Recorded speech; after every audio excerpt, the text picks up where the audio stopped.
پہ اگر اللہ جنت میں جگہ نصیب فرما دے تو سستا سودا ہے، سستا سودا ہے۔ فرمایا کہ یہ تو اللہ رب العزت جو ہے اس حدیث مبارکہ کی روح سے اپنے نبی صلی اللہ علیہ وسلم کے زبان مبارک سے کہلوا رہے ہیں کہ نبی وہ بات اس وقت تک کرتا نہیں جب تک کہ اللہ نے حکم نہ دیا ہو۔ نبی علیہ السلام نے اللہ کے حکم سے یہ بات کی ہے۔ کاروبار میں صاف شفاف کاروبار ہو، پھر اس کے اندر یہ دیکھا جائے کہ سودی لین دین نہ ہو،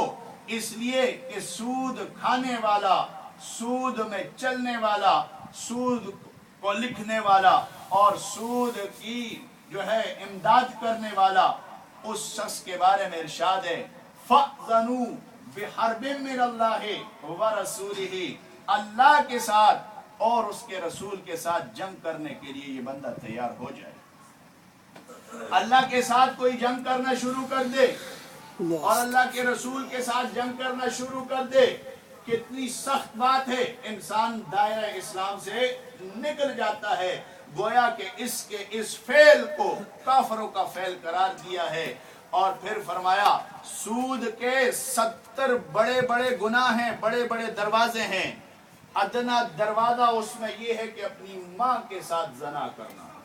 اپنی سگی ماں کے ساتھ زنا کرنا۔ اور ایک حدیث پاک کے اندر ارشاد ہے سود کا 1 درہم یعنی $1 کھانے والا شخص 36 زنا سے وہ بدتر ہے، اور دوسری جگہ ارشاد ہے 35 زنا سے وہ بدتر ہے سود کا $1 کھانا۔ تو اب ہم دیکھیں ہمارے کاروباروں کے اندر، ہماری نجی زندگی کے اندر سود کا عمل دخل تو نہیں ہے، اس لیے کہ اللہ پہلے ارشاد فرماتے ہیں کہ اے ایمان والو کلوا من طیبات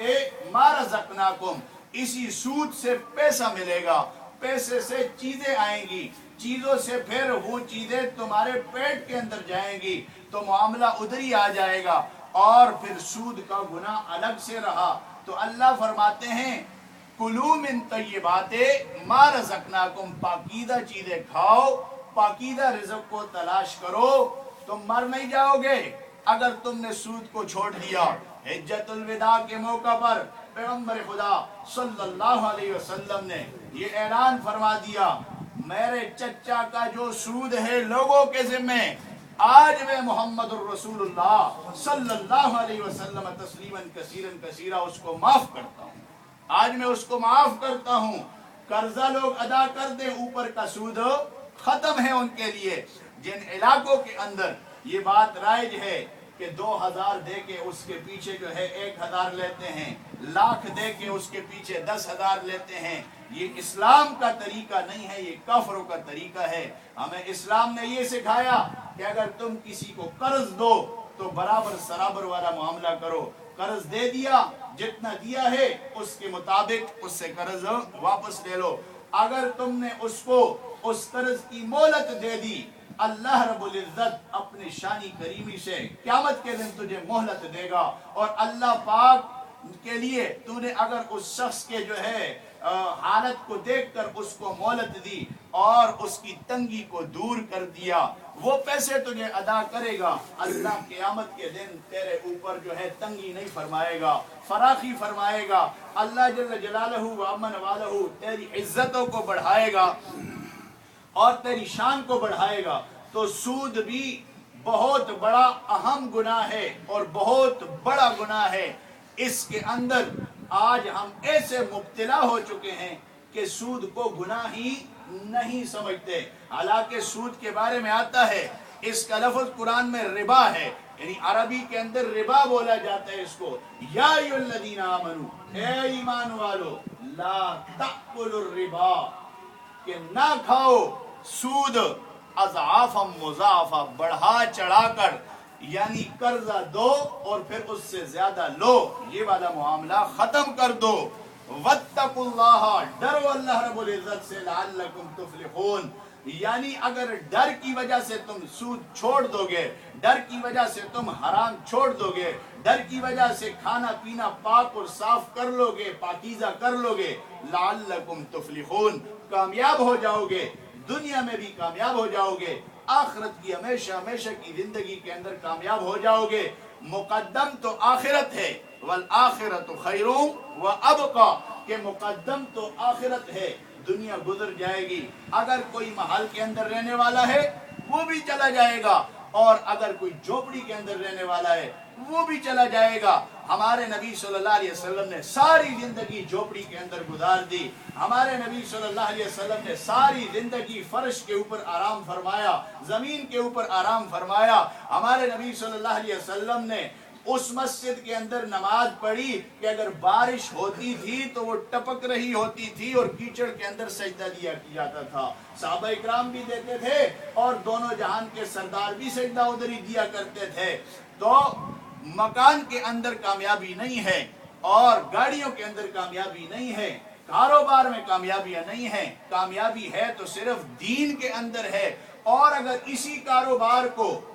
مسائل سیکھ کر اللہ کے لیے اور پاک و صاف کاروبار کریں گے تو انشاءاللہ ہمارا حشر قیامت کے دن کن کے ساتھ ہوگا؟ حدیث کی روح سے نبیوں کے ساتھ ہوگا، صدیقین کے ساتھ ہوگا، اور شہیدوں کے ساتھ ہمارا حشر ہوگا۔ اب دوسرے نمبر پہ آ جائیے کہ ایک بندہ نوکری کر رہا ہے، اس نوکری کے اندر یہ بندہ تو 24 گھنٹے کاروبار میں لگا ہے، اگر شریعت کے دائرے کے مطابق کر رہا ہے، دائرے کے اندر کر رہا ہے تو 24 گھنٹے اس کی عبادت، کاروبار اپنے لیے کر رہا ہے، پیسہ بھی کما رہا ہے اور کاروبار کر رہا ہے، تو اس کی یہ زندگی عبادت میں لکھی جائے گی، اس لیے کہ نماز روزے کی پابندی بھی کر رہا ہے۔ ایک بندہ محنت مزدوری کرتا ہے، اس محنت مزدوری کے اندر نماز کی پابندی کرتا ہے اور باقی مسائل کو جان کر حرام حلال کی تمیز کرتا ہے۔ ایسا تو نہیں کہ اس کا مالک اس کے سر پہ ہے تو کام کر رہا ہے، مالک سر پہ نہیں ہے تو آرام کر رہا ہے۔ یعنی یہ چیزیں اپنے لیے سوچنے کی بات ہے کہ اگر انسان اس کے اندر پورا اتر آئے تو انشاءاللہ یہ نوکری کرنے والا، یہ کام کرنے والا، یہ ٹوکری اٹھانے والا اور یہ گینتی بیلچا چلانے والا 24 گھنٹے عبادت میں لگا رہے گا۔ 12 گھنٹے جو نوکری کرتا ہے، 8 گھنٹے جو نوکری کرتا ہے، اللہ اس کو عبادت میں شمار کرے گا۔ ہاں اگر یہ بندہ اس کے اندر حرام حلال کی تمیز نہیں کرتا، جس طرح کہ آج کل عام ہو چکا ہے، چابیاں لگا کے وہاں سے گھر چلے گئے، اس پہ ناراض نہیں ہونا، باقی لوگوں تک اس بات کو پہنچا لو کہ ہم مسلمان ہیں، ہماری وجہ سے ملک پاکستان صرف بدنام نہیں ہوتا، ہماری وجہ سے پورا اسلام بدنام ہو رہا ہے کہ یہ مسلمان ہیں۔ اگر ان کو پتہ چل گیا یہ مسلمان ہے تو قرآن میں کچھ پڑھیں گے، اگر انگریزی ترجمہ پڑھیں گے تو، اور حدیث میں کچھ پڑھیں گے، اور ہمارے کردار کو دیکھیں گے، ہماری سیرت کو دیکھیں گے تو کہیں گے یہ ایسے لوگ ہیں جو اپنی کتاب کے بھی مخالف ہیں، اپنے نبی کے بھی مخالف ہیں، یہ کیسا کام کرتے ہیں؟ تو لہذا چابیاں لگا کے وہاں سے نہیں جانا چاہیے، ہاں پوچھ کر چلے جانا چاہیے، اس لیے کہ وہ ٹائم ہم نے کس کو دیا ہے؟ ان مالکان کو دیا ہے۔ فرض نماز کا یہ مسئلہ بھی سن لیں، فرض نماز کا جو ٹائم ہے یہ نہ تمہارے مالک کا ہے، نہ تمہارے بوس کا ہے، نہ یہ تمہارا ہے، یہ فرض نماز کا ٹائم صرف میرے اللہ کا ہے، یہ صرف میرے اللہ کا ہے۔ فرض نماز آپ ہر حال میں ادا کر سکتے ہیں، اس کی آپ کو گنجائش ہے، لیکن یہ نہیں کہ فرض نماز کے بجائے نفل پڑھنا شروع کر دیں، نہیں، فرض نماز یہ اللہ کے لیے ہے، تو اس میں جو ہے انسان کو وقت ملے قرآن کی تلاوت بھی کرے، ساتھ ساتھ میں جو ہے انسان نوکری بھی کر سکتا ہے، ذکر اذکار بھی کرے، لیکن اس میں اگر ہم یہ کریں گے کہ مالک کو جناب پتہ نہیں ہے ہم چلے جائیں گے، تو ایمان والوں کے خطاب کے مطابق کہ کلوا من طیبات ما رزقناکم، وہ ایسا کھانا ہو جائے گا، ایسا پیسہ ہو جائے گا، مشکوک ہو جائے گا، جو حرام ہو جائے گا، اور حرام کی وجہ سے پھر ہماری عبادت قبول نہیں ہوگی۔ اسی طریقے سے جس فیلڈ کے اندر شاگرد ہے تو شاگرد اپنا وقت دے، جس طرح مدرسے میں آیا ہے وہ پورا وقت دے، استاد ہے اپنا وقت دے پورے طریقے سے، اگر سکول کے ٹیچر ہیں وہ اپنا وقت دیں، سکول کا نظام ہے اس طریقے کے مطابق چلائیں، انشاءاللہ پوری دنیا کے اندر اسلامی نظام اسی سے تو قائم ہی ہو جائے گا۔ ہمارے نعرے لگانے کی جو ہے ضرورت ہی نہیں پڑے گی، اور تقاریر کرنے کی ضرورت ہی نہیں پڑے گی، جگہ جگہ جلسے ہوتے ہیں، انصاف نہیں ہے جی، انصاف نہیں ہے، انصاف نہیں ہے، انصاف نہیں ہے۔ عدل نہیں ہے، عدل نہیں